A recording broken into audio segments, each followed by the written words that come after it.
Para romo, pater, bruder, frater, suster, ibu dan bapak sekalian, selamat sore. Semoga sudah menikmati kopi dan snack yang disediakan panitia. Pada sesi 1 ini, kita akan dicerahkan oleh paparan dari Monsinyur Maximus Regus, Uskup Labuan Bajo, tentang bertema Sekolah Katolik, Sekolah yang Mencintai Kehidupan. Kita akan mendengarkan paparan beliau mulai 17.30, setengah 6 sampai 18.30. Itu sudah dengan tanya jawab. Nanti Bapak Uskup akan mengatur kapan selesai paparan beliau, lalu dilanjutkan tanya jawab. Jadi kita hanya punya waktu 1 jam, 17.30 hingga 18.30. Maka kami mengundang Bapak Uskup Monsinyur Maximus Regus untuk maju ke depan untuk memaparkan paparannya. Waktu dan tempat saya persilahkan.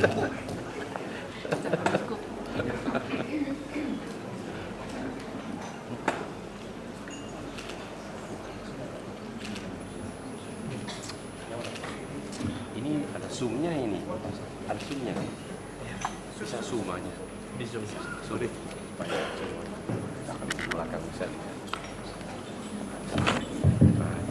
Tambah lagi ya. Oke, keren. Terima kasih Romo Vito. Yang saya hormati Pater Ketua Presidium MNPK, anggota Presidium, para suster, Pater Romo, bruder, frater, Bapak Ibu, anggota sidang Pernas MNPK yang juga saya kasihi. Saya diminta untuk memaparkan tentang sekolah Katolik yang mencintai kehidupan di abad ke-21. Sebuah tema yang menarik, juga mungkin penuh dengan romantisme. Mencintai kehidupan. Hanya memang pertanyaannya, apakah kehidupan mencintai sekolah Katolik? Karena banyak definisi kehidupan ini. Kadang-kadang kehidupan sangat keras. Sekolah-sekolah Katolik juga terbantai satu persatu di banyak tempat. Tapi kita harus tetap mencintai kehidupan. Sebagai pengantar, saya menyampaikan rasa terima kasih yang sebesar-besarnya atas kesempatan untuk berbicara di hadapan sidang Pernas yang sangat penting ini. Dan kita berkumpul di sini sebagai pendidik, sebagai pemimpin dan pemangku kepentingan Katolik yang memiliki misi yang sama untuk membina sekolah pendidikan yang tidak hanya menjadi pusat keunggulan akademis, Center of Excellence, tetapi juga komunitas yang memelihara kepenuhan hidup. Tema Pernas ini sekolah Katolik yang holistik, humanistik, dan ekologis untuk kebahagiaan berkelanjutan di abad ke-21, mencerminkan kebutuhan mendesak akan pendidikan yang melampaui sekadar transmisi pengetahuan untuk merangkul dimensi moral, spiritual, dan sosial dari pembentukan manusia. Namun kalau kita melihat pada abad ke-21 ini sendiri, pendidikan menghadapi tantangan yang beraneka ragam. Mulai dari kemajuan teknologi yang pesat, meningkatnya kesenjangan sosial, krisis lingkungan, dan juga erosi nilai-nilai moral di banyak masyarakat kita. Paus Fransiskus mengingatkan kita dalam Laudato Si bahwa pendidikan tidak hanya harus memperhatikan perkembangan intelektual, tetapi juga terutama perawatan terhadap rumah bersama, care for common home. Oleh karena itu, sekolah Katolik harus menghadapi tantangan ini dengan mempromosikan visi pendidikan yang menghormati martabat manusia, menumbuhkan solidaritas, dan serentak menjunjung tinggi integritas ciptaan. Hal ini juga ditegaskan oleh Dewan Kepausan untuk Keadilan dan Perdamaian 21 tahun yang lalu. Sudah lama sekali. Pada saat yang sama, banyak juga anak muda saat ini mengalami dua perkara krusial. Yang pertama, mereka mengalami apa yang disebut dengan keterputusan dari iman, diskoneksi dari iman. Dan mereka juga, hal kedua, berjuang keras dengan makna, mencari makna dalam hidup. Perjuangan untuk menemukan makna. Kalau kita baca buku dari Viktor Frankl, Man's Search for Meaning, kira-kira seperti itu. Ketika dia merefleksikan situasi dan kondisinya sebagai seorang tahanan di kamp konsentrasi Nazi, dia menulis buku yang sangat indah pada tahun 1946, Man's Search for Meaning. Kira-kira seperti itu anak-anak muda kita sekarang. Mungkin bukan hanya mereka, kita juga berjuang untuk mencari makna dalam kehidupan ini. Injil mengingatkan kita bahwa Yesus datang agar kita dapat memiliki hidup dan memilikinya dalam kelimpahan. Panggilan untuk hidup yang berkelimpahan ini menantang sekolah Katolik untuk menjadi lebih dari sekadar lembaga pembelajaran. Sekolah harus menjadi tempat di mana siswa menemukan cinta, keadilan, dan harapan. Saya kira ini hal yang sangat mendasar agar kita tidak terjebak untuk menjadikan lembaga pendidikan atau sekolah-sekolah kita hanya sebagai lembaga pembelajaran. Tetapi seperti yang disampaikan tadi, sekolah-sekolah harus menjadi sebuah komunitas di mana para siswa dan juga kita, para pendidik dan semua pengampu pendidikan di dalamnya menemukan cinta, keadilan, dan harapan. Yang berikut, pendidikan Katolik berakar kuat dalam ajaran sosial gereja yang menekankan martabat setiap orang, pentingnya komunitas, dan panggilan untuk melayani kebaikan bersama. Sekolah Katolik harus menjadi agen transformasi dengan membina pengembangan manusia seutuhnya. Yang pertama, dengan mendidik pikiran. Pikiran juga perlu dididik. Yang kedua, membentuk hati dan jiwa. Transformasi ini membutuhkan pendekatan holistik. Yang pertama, pembentukan intelektual yang didasarkan pada kebenaran. Yang kedua, pendidikan moral yang diilhami oleh nilai-nilai Injil. Dan ketiga, kesadaran ekologis, ecological awareness, yang menumbuhkan pengelolaan ciptaan yang bertanggung jawab. Seperti yang ditegaskan oleh Paus Yohanes Paulus II dalam dokumen Konstitusi Apostolik Ex Corde Ecclesiae, misi sekolah Katolik adalah mempersiapkan kaum muda untuk berkontribusi secara positif, bukan secara negatif. Kadang-kadang yang negatif juga orang anggap sebagai kontribusi. Ini kontribusi secara positif kepada dunia dengan rasa iman dan tanggung jawab moral yang mendalam. Oleh karena itu, ketika kita masuk dalam 2 atau 3 hari diskusi, pertukaran pengalaman dalam Pernas ini, kita diharapkan untuk merenungkan bagaimana sekolah Katolik dapat benar-benar mewujudkan cinta kasih terhadap kehidupan dengan mendidik siswa yang kompeten secara intelektual, bermoral baik, dan berkomitmen untuk membangun masa depan yang adil dan berkelanjutan. Yang kedua, bagian yang kedua, sekolah Katolik yang berakar pada ajaran sosial gereja. Kita harus tahu bahwa sekolah Katolik atau pendidikan Katolik selalu punya fondasinya. Dan fondasinya adalah pada ajaran sosial kita. Sekolah Katolik tidak hanya ada untuk memberikan pengetahuan, tetapi juga untuk menumbuhkan pendidikan holistik yang membentuk siswa menjadi individu yang bertanggung jawab, beretika, dan beriman. Berakar pada ajaran sosial gereja Pendidikan Katolik menganut prinsip-prinsip yang membimbing siswa untuk menjalani kehidupan yang bermakna, meaningful life, dalam melayani orang lain. 3 pilar dasar, martabat manusia, kebaikan bersama, dan keadilan sosial serta kepedulian terhadap ciptaan membentuk misi sekolah Katolik, membina pendidikan yang memadukan iman, akal budi, dan tindakan. Yang pertama, martabat manusia, di mana setiap siswa diciptakan menurut gambar Allah. Fondasi ajaran sosial Katolik adalah pengakuan bahwa setiap orang diciptakan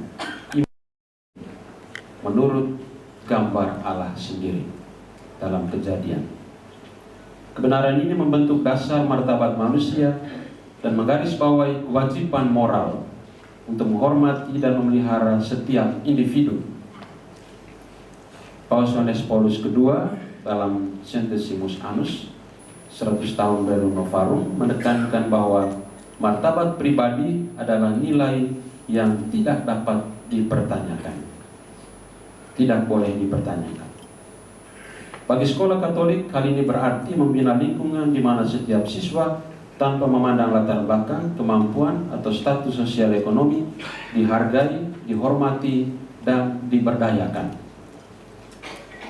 Jadi tidak hanya dihargai, tidak hanya dihormati, tetapi diberdayakan. Pendidikan Katolik harus bergerak melampaui prestasi akademis untuk merangkul pengembangan integral dari seluruh pribadi, intelektual, moral, emosional, dan spiritual. Sekolah harus memastikan bahwa kurikulum, kebijakan, dan metodologi pengajaran mencerminkan komitmen terhadap martabat manusia. Para pendidik sebagai mitra dalam misi ini memainkan peran penting dalam menegaskan nilai siswa. Paus Fransiskus dalam Evangelii Gaudium menyerukan kepada lembaga-lembaga Katolik untuk mempraktikkan apa yang disebut dengan the art of accompaniment, seni untuk mendampingi, seni pendampingan, berjalan bersama siswa dalam perjalanan pribadi mereka. Ini masih satu alur dengan gagasan yang beliau sampaikan 2 tahun terakhir gereja sinodal. Jadi ada juga sinodalitas di dalam pendidikan, di dalam pengajaran, di dalam pembelajaran.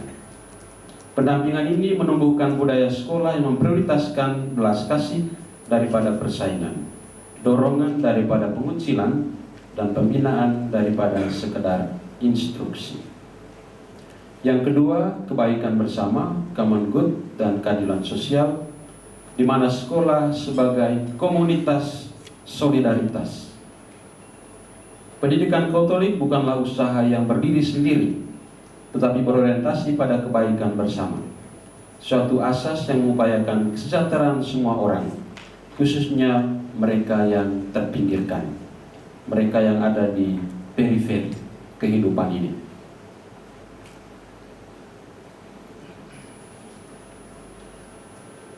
Sekolah bukan sekedar tempat belajar, tetapi juga komunitas solidaritas dan keadilan. Peran pendidikan Katolik adalah menanamkan kesadaran sosial kepada siswa, kesadaran mendalam akan ketidaksetaraan dalam masyarakat, dan komitmen untuk memperbaikinya. Kalau kita mengikuti pandangan filsuf Bourdieu, dia melihat pendidikan adalah jalan untuk meretas ketidaksetaraan, tetapi juga bisa mengabadikan ketidaksetaraan. Tergantung siapa yang punya akses kepada pendidikan. Jadi peran pendidikan Katolik adalah membuka akses pendidikan, bukan mempersempit akses pendidikan. Yesus sendiri mewujudkan solidaritas, berdiri bersama orang miskin dan tertindas. Berdiri dengan orang miskin dan tertindas. Kalau duduk bisa bukan dengan orang miskin dan tertindas, hanya waktu berdiri. Kalau duduk ya bisa dengan orang yang berpunya, gitu ya. Roh Tuhan ada padaku, oleh sebab Ia telah mengurapi aku untuk menyampaikan kabar baik kepada orang-orang miskin.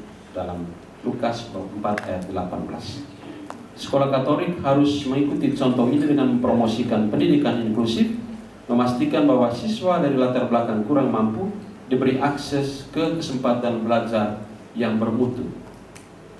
Tidak hanya kesempatan belajar, tetapi yang bermutu. Komitmen ini ditegaskan kembali dalam Gravissimum Educationis yang menyatakan bahwa sekolah Katolik harus menumbuhkan kepedulian siswa terhadap promosi keadilan dan transformasi dunia. Program pembelajaran berbasis layanan dan inisiatif advokasi harus menjadi bagian integral dari kehidupan sekolah.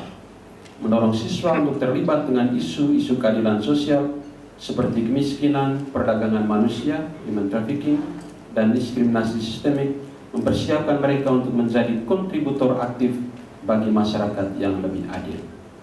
Ini hal yang menarik, isu-isu kontemporer kita, terutama kalau di NTT ini perdagangan manusia.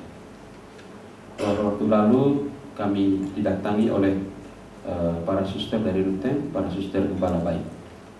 Jadi mereka sedang punya program untuk masuk ke sekolah-sekolah, terutama yang SMP dan SMA, dalam usia SMP dan SMA, untuk penyadaran tentang bahaya human trafficking. Yang ketiga, kepedulian terhadap ciptaan, komitmen ekologis sebagai bagian dari identitas Katolik. Ajaran sosial Katolik menegaskan bahwa kepedulian terhadap ciptaan bukanlah perhatian opsional, tetapi tanggung jawab moral dan spiritual.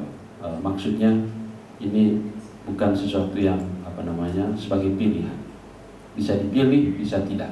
Tetapi ini adalah sebuah keharusan moral dan spiritual, obligation, moral obligation, spiritual obligation.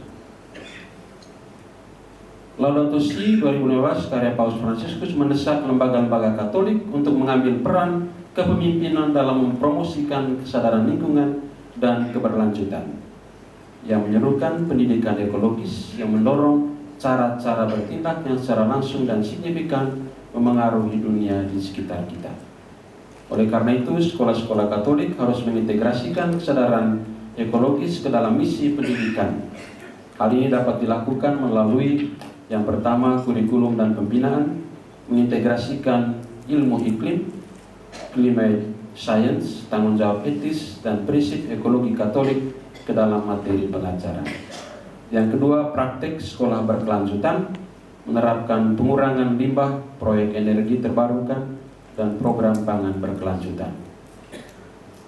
Program pangan berkelanjutan ini apakah mirip dengan makanan gratis ini juga,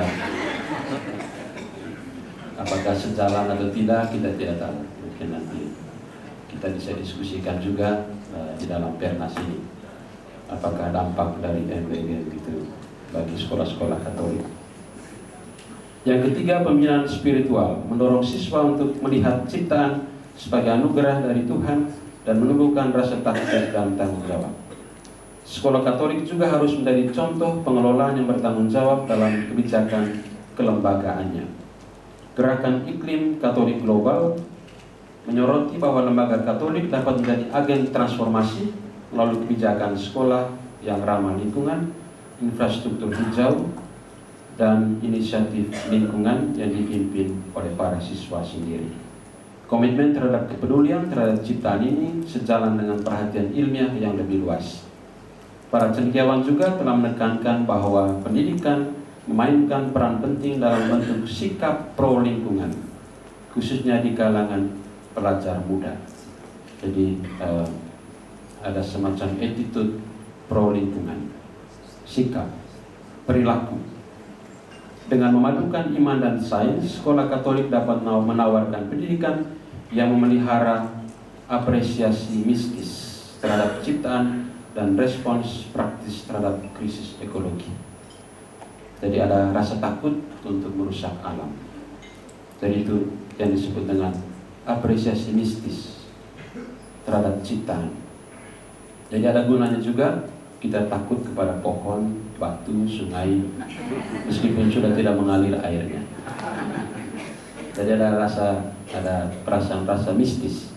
Ternyata rasa mistis itu berguna juga untuk ekologi berkelanjutan, karena ada keseganan bagi kita untuk merusak alam. Takut ada setan di balik pohon. Di sini masih banyak seperti itu. Jadinya banyak setan datang dari luar untuk merusak. Itu lagi masalahnya. Sekolah Katolik yang berakar pada ajaran sosial gereja menjadi tempat di mana siswa dibentuk tidak hanya sebagai intelektual, tetapi juga sebagai pemimpin etis dan agen perubahan yang digerakkan oleh iman. Menurut saya ini krisis yang sedang kita hadapi sekarang ini. Kita kekurangan stok pemimpin etis. Kalau agen perubahan mungkin banyak, tetapi perubahan yang berbasis etika itu perlu kita pertanyakan lagi. Dengan menjunjung tinggi martabat manusia, membina kebaikan bersama, dan berkomitmen untuk peduli terhadap ciptaan, pendidikan Katolik menyediakan model pembentukan holistik yang mempersiapkan siswa untuk merangkul kehidupan sepenuhnya dan bertanggung jawab. Ketiga pilar di atas tadi menantang para pendidik Katolik untuk bergerak melampaui sekadar transmisi pengetahuan dan merangkul visi pendidikan yang transformatif. Bagian yang ketiga, 3 pilar sekolah Katolik yang mencintai kehidupan. Sekolah Katolik memainkan peran penting dalam membentuk siswa menjadi individu yang beriman, bertanggung jawab, dan penuh kasih, yang mencintai kehidupan dalam segala dimensinya. Berakar pada Injil dan ajaran sosial gereja, pendidikan Katolik menumbuhkan visi kehidupan terpadu, integrated vision of life, yang melampaui aspek akademis untuk membawa masuk aspek martabat manusia, keadilan, dan tanggung jawab ekologis. Misi paling baik dipahami melalui 3 pilar mendasar. Misi ini paling baik dipahami melalui 3 pilar mendasar: pembinaan holistik, pendidikan humanistik dan inklusif, dan tanggung jawab ekologis. Yang pertama, pembinaan holistik, mendidik pribadi seutuhnya. Pendidikan Katolik tidak terbatas pada pertumbuhan intelektual, tetapi juga memelihara perkembangan moral, emosional, dan spiritual siswa. Ini juga tantangan.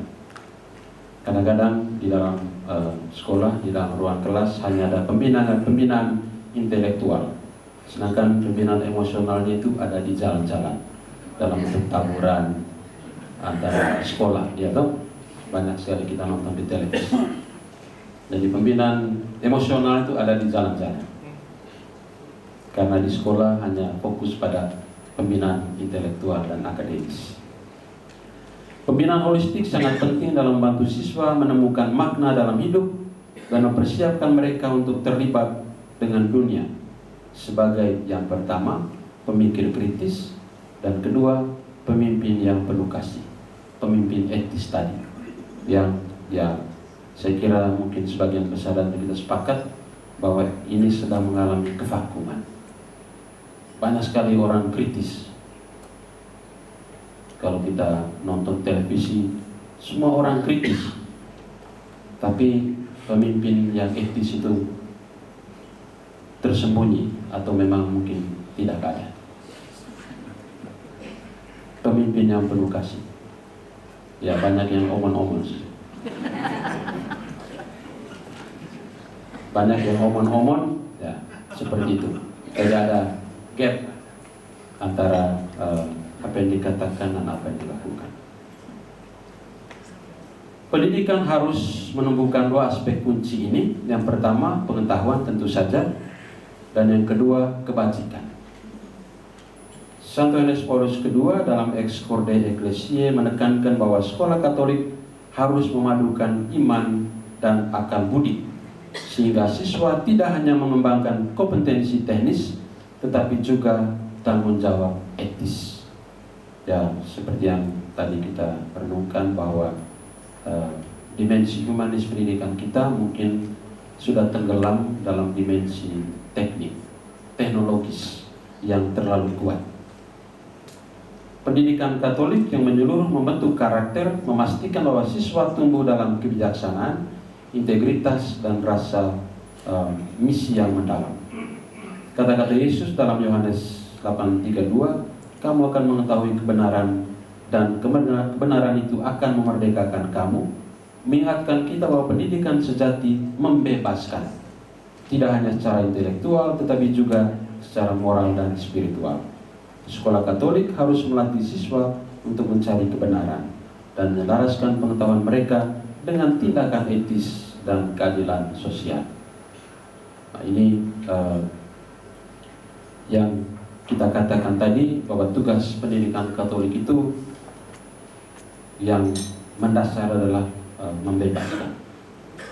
membebaskan masyarakat kita dari begitu banyak selubung kepalsuan, selubung ilusi. Ada banyak bentuk ilusi, ilusi bisnis, ilusi uang yang bunganya dalam sehari berkali lipat begitu. Bunga masukkan 1 juta, 1 minggu kemudian dapat 3 juta. Nah, memang dalam 3 bulan pertama ada terjadi dapat begitu. Jadi orang makin banyak taruhnya. Nah, begitu. Setelah itu hilang dalam sekejap. Ini adalah ilusi juga. Jadi ya, kita harus membebaskan masyarakat kita dari banyak sekali ilusi, kepalsuan, dari banyak mitos.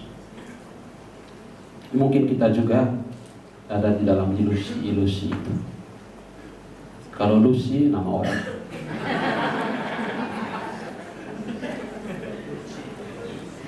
Ada Ibu Lucy. Ibu Lucy. Mohon maaf. Sekolah Katolik harus menumbuhkan budaya iman dengan memadukan doa, liturgi, dan pelayanan ke dalam pengalaman sekolah. Guru sebagai saksi iman, the witness of faith, harus menjadi teladan kehidupan yang berpusat pada Kristus, yang mendorong siswa untuk melihat pendidikan sebagai jalan menuju kekudusan dan pelayanan. Lingkungan belajar yang berakar pada iman dan akal budi menghasilkan lulusan yang tidak hanya mampu secara intelektual, tetapi juga berkomitmen pada kepemimpinan etis. Yang kedua, pendidikan humanistik dan inklusif membangun komunitas yang saling menghormati dan melayani. Ini sangat penting, menghormati. Mungkin ada di antara kita yang suka nonton bola. Kalau di Eropa biasanya di tangan mereka itu ada 3 kata yang selalu mereka tulis. No racism, respect. Jadi tidak ada rasisme, yang ada adalah menghormati, menghargai. Dan itu tidak ada agamanya. Orang agama yang kehilangan itu. Jadi ini penting, saling menghormati dan melayani. Pendidikan Katolik menganut visi humanistik yang melihat setiap orang sebagai ciptaan yang sakral dan unik. Sekolah yang mencintai kehidupan harus menekankan rasa hormat, empati, dan pelayanan sambil mempromosikan keberagaman dan inklusi dalam semua aspek kehidupan. Prinsip solidaritas mengajarkan bahwa kita semua adalah bagian dari keluarga manusia yang lebih besar. Sekolah Katolik harus menumbuhkan empati, mendorong siswa untuk mengenali perjuangan orang lain dan menanggapi dengan tindakan penuh kasih. Program pembelajaran berbasis layanan yang diilhami oleh Injil memungkinkan para siswa kita untuk mengalami sukacita melayani orang lain, terutama yang terpinggirkan. Melayani orang lain. Tapi apakah kita sudah bersukacita dengan melayani itu? Itu ada di level yang lain. Ya, memang kita selalu melayani orang, melayani di sekolah, dunia pendidikan, tapi apakah dengan sukacita atau membawa sukacita pada orang yang dilayani itu, atau hanya membawa kesusahan? Kadang-kadang juga bisa seperti itu. Sampai di mana?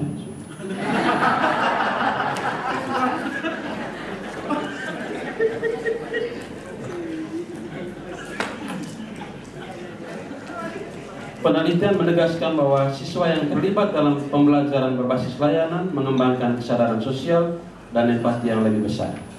Dengan melibatkan siswa secara aktif dalam proyek amal, layanan masyarakat, dan advokasi, Sekolah Katolik mengubah pendidikan menjadi misi, bukan sekadar latihan akademis. Sekolah Katolik dipanggil untuk menjadi tempat keramah tamahan dan inklusi, menyambut siswa tanpa memandang ras, latar belakang, atau kemampuan. Menekankan bahwa pendidikan Katolik harus menentang pengucilan dan marginalisasi, khususnya terhadap yang miskin, penyandang disabilitas, dan kelompok-kelompok rentan. Sekolah yang secara aktif mempromosikan pemahaman budaya dan dialog antaragama, mewujudkan kasih Kristus yang universal, juga bagian dari aspek ini. Pendidikan inklusif juga mengakui kebutuhan siswa dengan perbedaan belajar dan perbedaan belajar. Sekolah yang menyediakan dukungan khusus untuk semua siswa mencerminkan pilihan gereja yang mengutamakan kelompok rentan. Yang kedua, tanggung jawab ekologis. Yang ketiga, tanggung jawab ekologis merawat rumah kita bersama. Sekolah Katolik harus menanggapi krisis ekologi dengan membentuk siswa untuk menjadi pengelola ciptaan yang bertanggung jawab.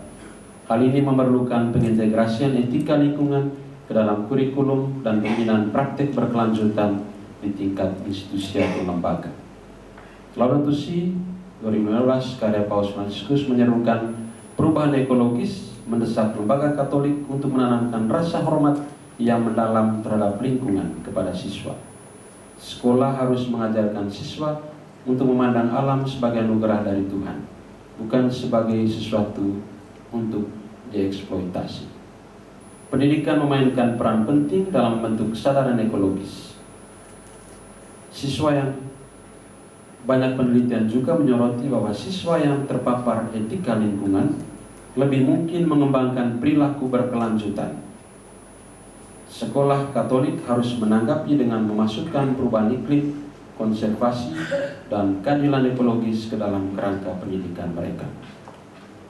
Langkah-langkah konkret yang bisa dilakukan: inisiatif sekolah hijau, kemudian spiritualitas ekologis, kemudian proyek berkelanjutan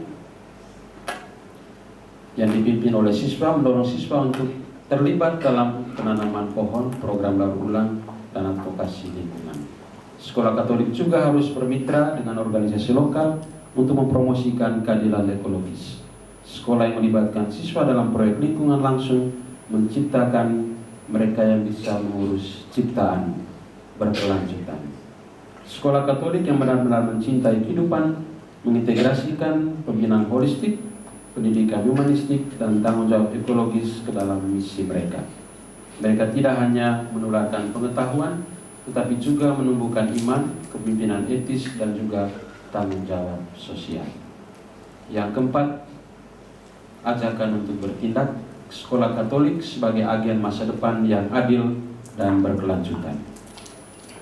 Pendidikan Katolik selalu terkait erat dengan misi gereja, membentuk siswa tidak hanya dalam pengetahuan, tetapi juga dalam iman, karakter moral, dan komitmen terhadap keadilan. Di dunia saat ini yang ditandai oleh kesenjangan sosial, krisis lingkungan, dan relativisme moral, Sekolah Katolik dipanggil untuk menjadi agen transformasi.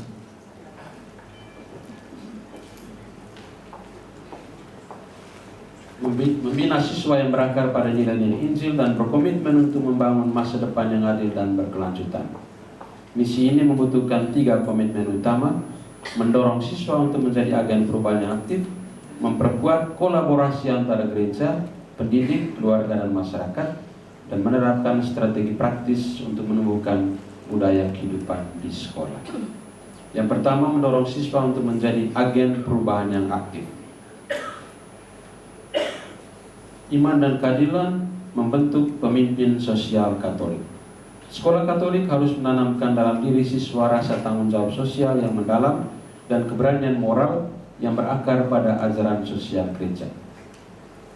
Kompendium Doktrin Sosial Gereja menekankan bahwa pendidikan harus mempersiapkan kaum muda untuk mengubah masyarakat sesuai dengan prinsip-prinsip keadilan, solidaritas, dan kebaikan bersama.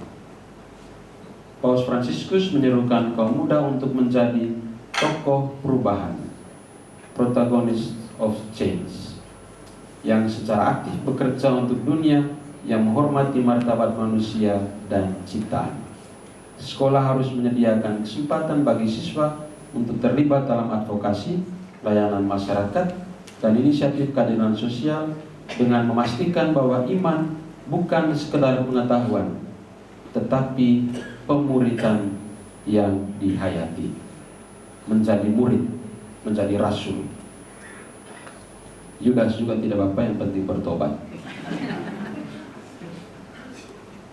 Pengelolaan lingkungan menjawab panggilan Laudato Si. Krisis iklim adalah salah satu tantangan moral terbesar di zaman kita. Paus Fransiskus 2015 dalam Laudato Si menyerukan pertobatan ekologis, ecological conversion, di mana individu mengadili tanggung jawab mereka untuk merawat ciptaan. Sekolah Katolik harus mengintegrasikan pendidikan lingkungan, praktik berkelanjutan, dan proyek ekologi yang dipimpin siswa dalam kurikulum mereka. Studi-studi menunjukkan bahwa paparan awal terhadap tanggung jawab lingkungan menumbuhkan kesadaran dan tindakan ekologis jangka panjang. Sekolah harus mendorong inisiatif hijau yang sekarang dikenal dalam gerakan-gerakan lingkungan, bukan politik hijau dalam konteks Indonesia, yang dipimpin siswa sebagai program tanpa limbah, misalnya kebun komunitas, proyek energi yang terbarukan yang memastikan bahwa pendidikan ekologi bergerak dari teori ke tindakan. Yang kedua, memperkuat kolaborasi antara gereja, pendidik, keluarga, dan masyarakat. Pendidikan Katolik tidak berdiri sendiri, tetapi sangat terkait dengan misi gereja yang lebih luas. Kongregasi untuk Pendidikan Katolik menekankan bahwa paroki, keuskupan, dan komunitas religius harus bekerja sama dengan sekolah untuk memastikan pembentukan holistik. Para imam dan awam harus memiliki kehadiran aktif di sekolah, menawarkan bimbingan rohani, dan juga katekesi. Ajaran sosial Katolik menegaskan bahwa orang tua adalah pendidik pertama dan utama bagi anak-anak mereka. Sekolah harus membina kemitraan, partnership yang kuat dengan keluarga, memastikan bahwa bentukan moral dan iman diperkuat di rumah. Penelitian menunjukkan bahwa siswa dengan hubungan keluarga sekolah yang kuat akan dapat mengembangkan tanggung jawab moral dan sosial yang lebih dalam. Jadi, membangun hubungan keluarga dan sekolah. Sekolah harus menawarkan program pembentukan iman orang tua, lokakarya tentang pengasuhan anak Katolik, dan inisiatif dalam kegiatan-kegiatan rohani. Sekolah Katolik harus terlibat secara aktif dengan masyarakat sipil, bisnis, dan organisasi-organisasi nirlaba untuk memperluas kesempatan bagi siswa menjalankan iman mereka dalam tindakan. Paus Fransiskus menyerukan perjanjian global tentang pendidikan di mana sekolah berkolaborasi dengan lembaga lokal, nasional, dan internasional untuk mempromosikan keadilan, perdamaian, dan martabat setiap orang. Sekolah Katolik harus menjalin kemitraan dengan badan amal lokal, organisasi lingkungan, dan gerakan-gerakan keadilan sosial yang memungkinkan siswa untuk terlibat dalam pembelajaran berbasis layanan, magang-magang, dan program penjangkauan masyarakat. Strategi praktis untuk menumbuhkan budaya hidup di sekolah melalui pendidikan dan advokasi pro kehidupan, di mana sekolah Katolik harus menjadi tempat di mana martabat setiap kehidupan manusia dijunjung tinggi. Sekolah harus menawarkan pendidikan pro kehidupan, mengajarkan siswa tentang kesucian hidup, dan juga sikap-sikap gereja terhadap isu-isu bioetika dan cara-cara untuk mendukung orang tua, anak-anak, dan kelompok-kelompok rentan. Kemudian melalui promosi budaya damai dan dialog, Di dunia yang seringkali terbagi oleh kekerasan atau terpecah-pecah oleh kekerasan, diskriminasi, dan intoleransi, sekolah Katolik harus menjadi tempat di mana siswa belajar menyelesaikan konflik secara damai dan menghormati keberagaman. Injil menyerukan agar orang Kristen menjadi pembawa damai, dan pendidikan Katolik harus mencerminkan sikap ini.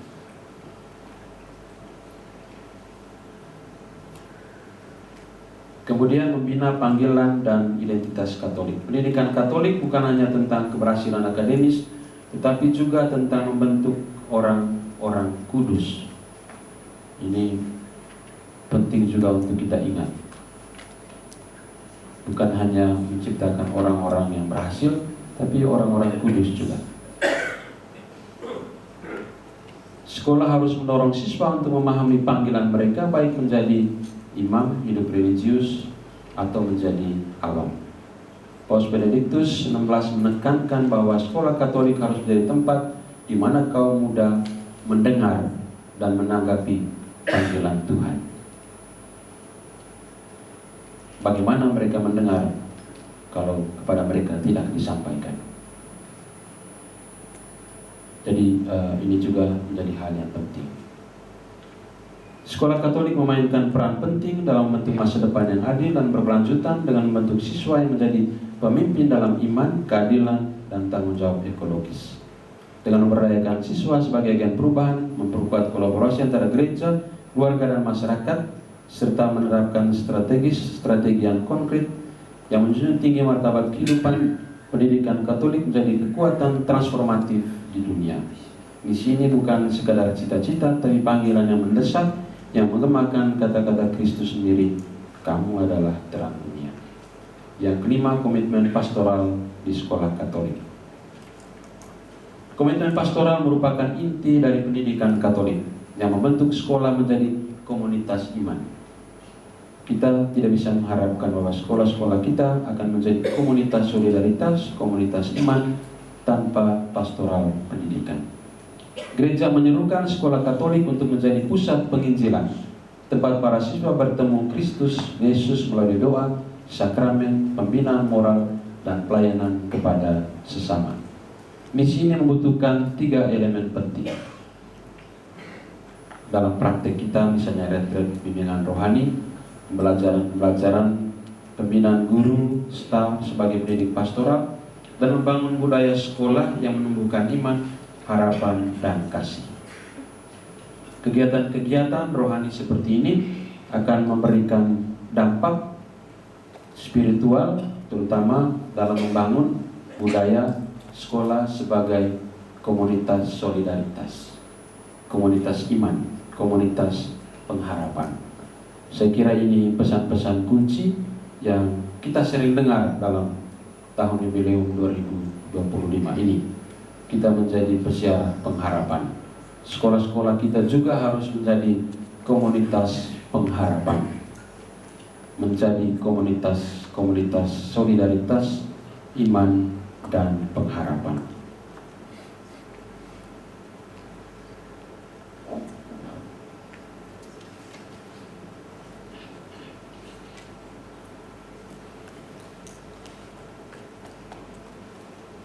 Aspek kolaborasi tadi menjadi penting di sini. Dalam berbagai macam kegiatan kita, tentu kolaborasi dan networking menjadi hal yang sangat penting.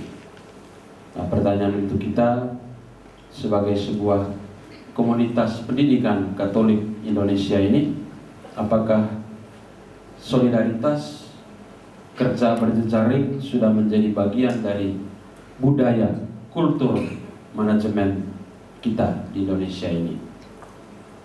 Apakah aspek solidaritas, subsidiaritas menjadi ciri khas, menjadi karakter, menjadi budaya dari manajemen dan pengelolaan sekolah-sekolah dan terutama pendidikan Katolik kita di Indonesia pada saat ini? Mungkin ini juga akan menjadi pertanyaan yang perlu kita gali dalam Pernas ini, karena saya berpikir tanpa kolaborasi lintas aktor, lintas sektor dengan menghubungkan networking kita, saya kira kita tidak bisa mendorong pendidikan Katolik lebih cepat sebagai kekuatan transformatif yang diharapkan di Indonesia ini. Kita juga perlu membangun budaya sekolah yang menumbuhkan iman, harapan, dan kasih. Komitmen pastoral yang kuat berarti bahwa siswa berjumpa Kristus tidak hanya di kelas-kelas atau les-les agama yang berhubungan dengan agama, tapi di seluruh suasana atmosfer sekolah. Sekolah harus menumbuhkan lingkungan di mana doa, perayaan Ekaristi, refleksi kitab suci menjadi bagian alami dari proses pembelajaran, ditambah dengan jalan salib dalam masa Prapaskah. Injil mengajarkan bahwa iman tumbuh dalam komunitas. Sekolah harus mendorong kelompok doa yang dipimpin oleh siswa sendiri, lingkaran berbagi iman untuk memastikan bahwa iman dijalani secara aktif dalam hubungan dan kehidupan di sekolah. Pendidikan Katolik harus menumbuhkan harapan, terutama di dunia yang ditandai oleh ketidakpastian, oleh banyaknya stres sosial, ekonomi, tantangan sosial, dan berbagai macam bentuk tantangan-tantangan kehidupan yang lainnya. Sekolah Katolik harus membantu siswa mengembangkan ketahanan, resiliensi, menunjukkan kepada mereka bahwa iman kepada Kristus memberikan kekuatan di tengah kesulitan, mengembangkan ketahanan. Dari ketahanan ini sebagai bagian dari budaya, spiritualitas. Kalau kita baca surat-surat Paulus dan pengalamannya, resiliensi, Santo Paulus juga menjadi salah satu basis spiritual sekolah-sekolah Katolik. Hanya memang kita tahan terus, meskipun orang hajar terus, tahan. Modal ketahanan saja. Karena penghiburan sesungguhnya adalah di surga. Sekolah Katolik harus mencerminkan kasih Kristus melalui hubungan yang penuh perhatian, rasa hormat, dan pelayanan. Kasih ini harus terlihat dalam cara siswa, guru, dan kita semua memperlakukan satu sama lain, memastikan bahwa sekolah Katolik menjadi komunitas yang aman dan ramah bagi semua orang. Paus Fransiskus menyebut pendidikan Katolik sebagai rumah sakit lapangan bagi yang terluka, tempat siswa mengalami penyembuhan, inklusi, dan kasih tanpa syarat. Ini harus kita renungkan dalam-dalam. Rumah sakit lapangan. Ini berarti secara aktif sekolah atau pendidikan Katolik menangani masalah seperti perundungan, diskriminasi, pengucilan sosial, memastikan bahwa setiap siswa merasa diperhatikan, dicintai, dan dihargai.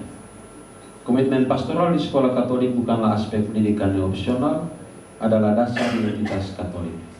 Melalui pastoral pendidikan, sekolah-sekolah Katolik diharapkan bertumbuh dan berkembang dengan baik sebagai komunitas pengharapan. Sebagai kesimpulan dan refleksi akhir, pendidikan Katolik tetap menjadi mercusuar harapan di abad ke-21 yang berkomitmen untuk membentuk siswa dalam iman, kebijaksanaan, dan integritas moral. Dari di tengah kekacauan sosial, kekacauan moral, kekacauan ekonomi, politik, budaya, dan sebagainya, pendidikan Katolik tetap menjadi mercusuar harapan. Gereja mengajarkan bahwa pendidikan bukan hanya tentang pengembangan intelektual, tetapi tentang pendidikan holistik, pikiran, hati, dan jiwa. Paus Fransiskus menyebut sekolah Katolik sebagai tempat perjumpaan, tempat iman dan akal budi, tradisi dan inovasi, dialog dan kasih, bekerja sama untuk kebaikan bersama. Di dunia yang ditandai oleh fragmentasi sosial, krisis lingkungan, relativisme moral, sekolah Katolik harus terus menjadi saksi kebenaran, keadilan, dan martabat semua kehidupan. Para pendidik, siswa, keluarga, dan gereja harus bekerja sama untuk membangun sekolah yang menumbuhkan iman, pemikiran kritis, dan rasa tanggung jawab sosial yang mendalam. Misi ini bukan sekadar upaya akademis, melainkan panggilan untuk membentuk orang-orang dan pemimpinnya akan mengubah masyarakat itu sendiri. Kemudian mendorong komitmen kolektif untuk membina sekolah yang mencintai kehidupan. Jadi perlu ada komitmen kolektif. Seperti Pernas ini adalah komitmen kolektif, meskipun ada yang tidak hadir. Menurut Bapak Ketua, untuk memenuhi misinya, sekolah Katolik harus menjadi pusat kehidupan dan harapan, tempat para siswa belajar menghargai dan mempertahankan martabat manusia, merawat ciptaan dan mencari kebaikan bersama. Paus Benediktus XVI mengingatkan pendidikan Katolik harus memberikan inspirasi kepada kaum muda untuk mencintai kehidupan, menghormati orang lain, dan mencari kebenaran dalam segala hal. Bukan mencari kebenaran untuk kepentingannya sendiri, tapi mencari kebenaran dalam segalanya. Ajakan untuk bertindak ini membutuhkan upaya kolektif dari para pemimpin gereja, kita semua, para pendidik, orang tua, dan masyarakat untuk memastikan bahwa sekolah Katolik tetap setia pada misinya untuk membentuk murid-murid generasi muda yang akan membentuk dunia dengan iman, kebijaksanaan, dan kasih. Mungkin itu saja yang bisa saya sampaikan. Terima kasih. Mohon maaf untuk saudara-saudara. Selamat sore. Terima kasih Bapak Uskup. Karena waktunya Bapak Uskup itu sampai 6.30 waktu Indonesia Tengah, maka masih ada sisa waktu itu 13 menit untuk tanya jawab. Sebelumnya saya memberikan waktu untuk Romo Ferry untuk menjelaskan logo 2 menit, jadi tinggal 11 menit untuk, saya belum merangkum juga ini, kalau saya rangkum bisa 1 menit.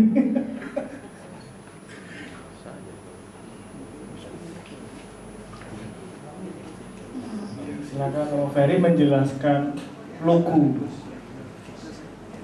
Baik, di logo ini bukan dibuat oleh saya sendiri, dibuat juga oleh salah seorang guru dari unit sekolah yang dikelola oleh Romo Kadet, Pak Aris namanya. Dia bertugas untuk memberikan pewarnaan dan beberapa garis-garis, sketsa dan ide dari diskusi saya dengan Romo Darmin. Jadi logo ini terdiri dari 4 bidang gambar yang dipotong oleh salib gitu ya, itu salib. Jadi bukan X tapi salib melengkung membentuk seperti bulatan bening gitu ya. Ya. Bagian bawah itu ada komodo, ada laut, ada awan, matahari dan segala macam. Lambang dari ekologi, mengacu pada dokumen Laudato Si. Ya, dan itu menanggapi persoalan tentang krisis ekologi. Bagian kiri ada rumah adat, ada ladang dan segala macam, melambangkan keluarga. Tantangan juga tentang krisis keluarga. Dijawab oleh Paus Fransiskus dalam dokumen Amoris Laetitia. Tetapi juga sekaligus dari rumah itu membentuk kehidupan sosial. Ditanggapi juga oleh Paus Fransiskus dalam eksortasinya, dalam ensikliknya Fratelli Tutti. Ya. Bagian kanan, ya tadi sudah disinggung oleh Bapak Uskup juga, orang-orang muda yang susah menemukan makna hidup. Karena itu digambarkan, itu anak-anak mudanya itu ceria, kebahagiaan berkelanjutan, karena punya horizon luas, melampaui hidup-hidup yang sekarang-sekarang, melampaui batas-batas netral. Jadi lihat bintang cita-cita. Dan yang di atas sendiri persoalan sekarang abad 21, kecerdasan buatan dan teknologi digital. Dan Paus Fransiskus dalam dokumennya yang terakhir, Condilexit Nos, berbicara tentang hati, empati, kemampuan manusia yang tidak akan bisa digantikan oleh mesin. Jadi itu semua merangkum seluruh tema Pernas MNPK 2025. Sekian. Terima kasih Bapak Uskup atas waktunya, pemaparannya. Jika boleh, mohon izin papernya difotokopi. Untuk kita semua sangat bagus sekali.